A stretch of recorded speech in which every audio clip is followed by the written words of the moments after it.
In a country where it never snowed, four athletes traveled thousands of miles to compete in the Olympic bobsled race. When they showed up with their paint-chipped bobsled, everyone stared at them with strange looks. Ignoring the laughter and mockery, the team put on their helmets and began their first ride on ice. They raced down the track at full speed. But since it was their first time training on a real course, they crashed into a tunnel after a few turns. To prove themselves to the world, they returned to the starting line. But because their push-off was too fast, they failed to jump into the sled in time. The sled slid off on its own, making history as the first unmanned bobsled to appear in a newspaper. The Jamaican team became a global joke overnight. Still, they didn't give up. They trained hard on the ice every single day. The more people laughed at them, the harder they worked. Soon, it was time for the qualifiers. Their coach gave them a long-prepared gift. Now, they were not only representing themselves, but also their country. Right before the race, the committee caused trouble. They changed the qualifying time from 62 seconds to 60 seconds. But this didn't shake their Olympic dream. After one full run, they finished with a time of 59.46 seconds. They qualified. As they celebrated, they received a letter from the Olympic Committee. Because Jamaica had no prior experience in international races,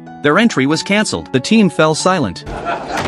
But their coach went to speak to the committee. Facing discrimination, he strongly defended their right to represent their nation. The officials had no answer. The team was allowed back into the race. Back in Jamaica, people watched them make it to the Winter Olympics. The whole country celebrated. On the first day of competition, the team was too nervous. They failed to get into the sled at the start and kept bumping along the track. They finished last with a time of 58.04 seconds. After the race, the coach told them to stay calm and keep going. On the second day, with better focus, they glided smoothly and finished their second run in 56.53 seconds. They jumped from 28th place to 8th, entering the finals. That day, they made an incredible start and took the lead. They worked together perfectly, taking every high-speed turn with skill. Just before reaching the finish line, they faced a sharp corner. A bolt came loose from the bottom of the sled, causing it to flip. They slid for hundreds of meters and stopped just before the finish line. Rescue crews rushed over, but the four men slowly stood up. They lifted the 600-pound sled onto their shoulders and began walking. Step by step, they carried it to the finish line. Their spirit moved everyone. More and more people clapped for them. And just like that,